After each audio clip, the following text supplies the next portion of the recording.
Hi, cuties. So, I thought I'd make this video as like a reminder. If you're anything like me, you hold yourself to a high standard. Maybe you don't. And if you don't, this video is just for me, and I get to just talk at you. But I tend to have a really high standard of how I hold myself and how I carry myself and where I think I should be, if that wasn't clear in my previous video and videos before that. I tend to, know a lot of things or feel like I understand some things, and I'm always pleasantly or unpleasantly humbled and surprised whenever I am met with all that I have yet to still uncover in my own psychology. And maybe it's a little bit of like, it reminds me of like when teenagers and young children, because I have a small child right now who really does think that he just knows everything, or at least he puts that front up that he just knows everything. And I don't feel like I do. I don't feel like I'm this egotistical person that just run around like I know everything. I used to in my 20s. I was this arrogant freaking butthole, to be honest with you. And now I feel like I'm not that way. And yet still, I'm in awe when like what I was describing in my last video, I was describing this moment where I've been having more of these, I call them like little mini reckonings whenever I'm asking to see something, and then I'm shown something that kind of gobsmacks me, and to my understanding, it's like I get to see myself. And when I get to see myself, it activates these mechanisms, these trauma responses, these separate selves, right? That have certain defense mechanisms that will want to fight back against what I'm seeing. And so they'll try to tell me like, oh, I'm not where I should be, or there's so much to yet still uncover. And I'm kind of in awe of how much time that could possibly take. And I'm sharing this because, like, when you think about resolving your psychology, you need to take the long view of your life. And if you're a young person or you've had a history of imbalance and feeling a lot of eagerness, it can be common on the spiritual path, especially if you're new to the spiritual path. Even if you think you've, been spiritual for a long time. Like for me, I woke up to my spirituality when I was 18 years old, like actually understanding and going into these spiritual teachings, not the ones that I'm in currently, but to wake up to spirituality in general. Like I don't even think I heard that word spirituality until I was probably 18. And so things can feel really new and fresh and exciting. You have all this energy and you're so eager and you want to get all these, you have so much energy. And for me, I've gotten to this point where I feel like I have a certain spiritual attainment and understanding of reality and my place in it and who I am. And yet I'm still only just begun. And so when I'm in these moments of deep humility and realizing all that I still have left to go, and just naively thinking that I was further along than I was, instead of like fighting that and being like offended and letting my ego like tried to hijack me and think that everything's the end of the world now because you're not further along, and then trying to just go into my defenses even more, like dig my heels into the ground even more. I just accept that this is life, this is the journey, and however long it takes, I chose and made this commitment and engaged in this opportunity that is life to take however much time it will take for me to resolve my psychology, to heal these conditions, to let these trauma patterns go, to let like the way that I look at life not be colored by a lens of a separate self, just like these sunglasses, for example, and because the reality is, and I can go into this more, but I don't feel like I want to spend too much time on it. It's like whatever happened to me, that it was a neutral experience. Something happened. But my interpretation of what happened is the coloring. And it also affects and colors the way that I look at life from then on. So whenever, for example, I walk into my place of work and I notice, or I assume by the body language or the energy of my coworker that they don't like me, that I have to have my defenses up. No one likes me here. I'm feeling, victimized by this person and they probably don't like me. And you know what I do? I can just play that out and have that story be what it is and me carry that and live like that and be a victim to that and continue that narrative and hold that to be true. Or lately, I don't intend to do this. It just kind of, well, no, it's true. I do intend to, because I've had enough practice with it. I just pattern interrupt. Now I don't consciously say to myself, let's pattern interrupt. I just have had enough experience and I've been following the advice of, spiritual friends or teachers or guides to be a positive force. And so I find a point of connection, and then lo and behold, that person opens up and is bright and shiny and talkative with me. And all I had to do was be myself. And I'm bright and shiny and talkative because I'm so excited that they don't hate me. That, like I thought. I was creating this story that they freaking didn't like me or they hated me. And I'm just not, no one likes me. Blah, blah, blah, like creating this narrative. And I just don't want to live like that. And the energy that I got from that, and that we were able to co-create together, it's very mundane stuff. It's not like we're talking about deep spiritual topics or talking about psychology at all. We're connecting over making bread and making butter and our plants, because we both have porches and patios in our apartments. And so we were connecting over that.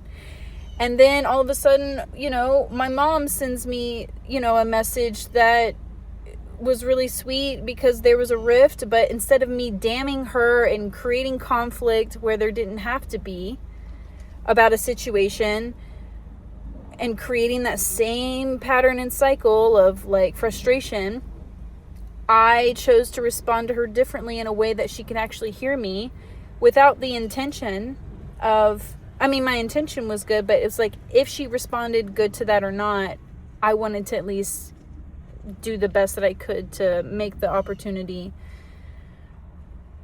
ripe for that.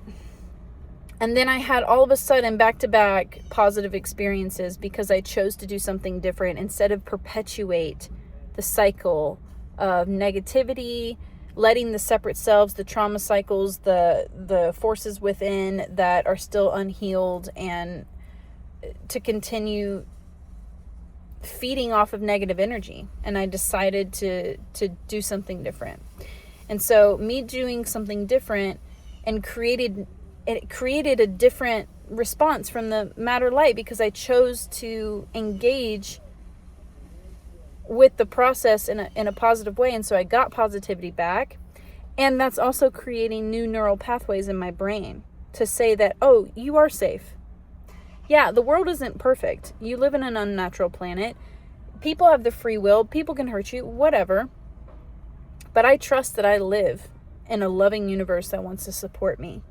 And I feel like I'm going to be doing so much work on rewiring my nervous system because for so long, for so many lifetimes, I have had it ingrained into my deep in there in my identity, emotional, mental bodies that I'm not safe here and that something's out to get me. I'm a victim and I need to be saved by the way of, accruing debt, that I'm transparent that I'm not defined by this low income status, but yet I took it on again in this lifetime because I wanted to overcome not just the conditions to change miraculously my physical situation, but to overcome the psychology that has kept me in fear, that keeps me self-sabotaging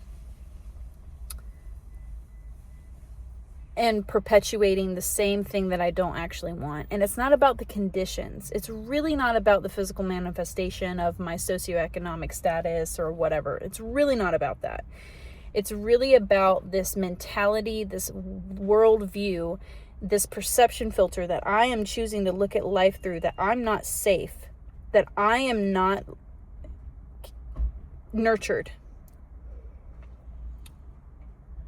And in the teachings, we call it like the matter light, the mother realm. Hatred of the mother is hatred of matter, of hatred of the physical reality. And we don't even realize it. When you're living in fear of what's going to happen and you have a imbalanced relationship or view of money and feeling supported by life, you really got to work on that. You really got to work on that. And I can't even begin to tell you how long it probably has been since I felt fully and totally supported by life, like from a deep cellular level. It's been many, many, many lives probably. I know it's there. It's a faint memory. I know. I can imagine it. I know it's there. So if I can feel it and sense it, I can bring it down. But I don't want it to be this fleeting thing. I want it to be something that's just like as ingrained in me as the opposite of it is. Like how ingrained the fear and the poverty consciousness is. I want that to be replaced with the ever-flowing abundance of love and support and nurturance that I have.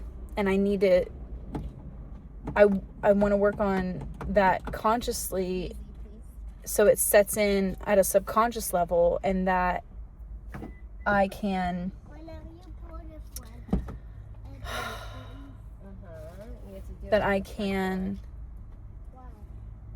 be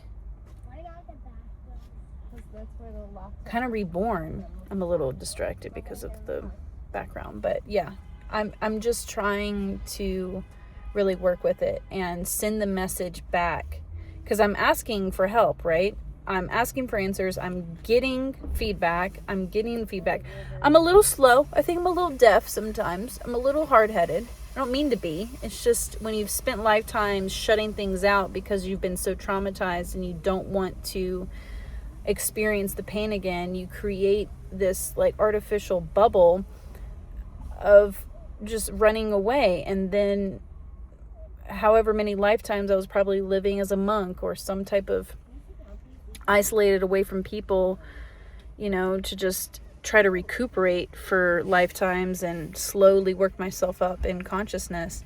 I've decided like this is the lifetime I'm going to be more forward. I'm going to be more expediting this process of raising my consciousness, accelerating that, and be able to actually manifest my Christhood and be able to qualify for my ascension, because I've had enough. I'm not trying to escape when I say that, like I've had enough, I want to get out of here. It's more of like I'm tired of running from myself and I'm ready to face myself. And it's hard, it's scary to the separate selves. It's scary to the trauma because it's scary to my psyche and these separate selves because I don't want to re-experience the trauma. I remember when I was making that last video, when I was envisioning like me in abundance, it scared me. It actually is scary, because what does it mean that I have to do in order to make that happen? And like the unknown of it all. Like, I know it's there for me. I know I am here to experience that. I've always felt that. I always have seen my divine plan in some aspect, and it's not something that I'm chasing. It's always just something I've seen and I've had the vision for. It's shown to me. And I would use the excuse of every which way to run from it. And I don't want to run from myself anymore. I don't want to be afraid, because it's just perpetuating more and more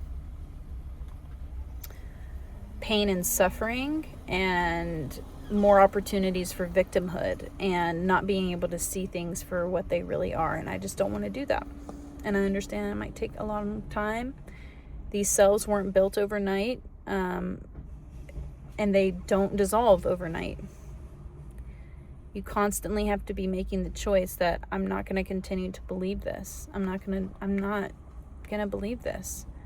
I know who I truly am, and I'm going to keep trusting that I'm going to be guided along the way, because I'm going to continue to keep being proactive and asking to see more of what I can't see. What can you help me see today, universe? What's a baby step that I can take today? Instead of trying to take heaven by force, like, what can I do today?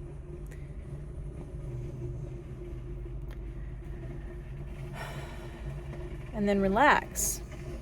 Don't take yourself so seriously, I'm serious summer over here, I can be, and I don't. Lighten up.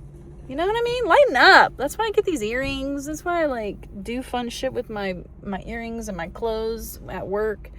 Because it's already, life's too short. Come on. Have fun with it. Don't be so damn serious. Don't be like me. Be better than me. Learn. Go. Learn from me. Learn from my mistakes. Learn from my crap, That's why I process, so I can help you learn. So maybe you don't have to go through my suffering that I've gone through. Oh, I've suffered greatly. I still suffer. I still allow myself to suffer and experience that. And I'm just like, all right, well, one day I'm going to keep working on this. And, I'm going to let it go. And I'm going to transcend that. I'm going to transcend this. I'm going to let go of this. And trust the process.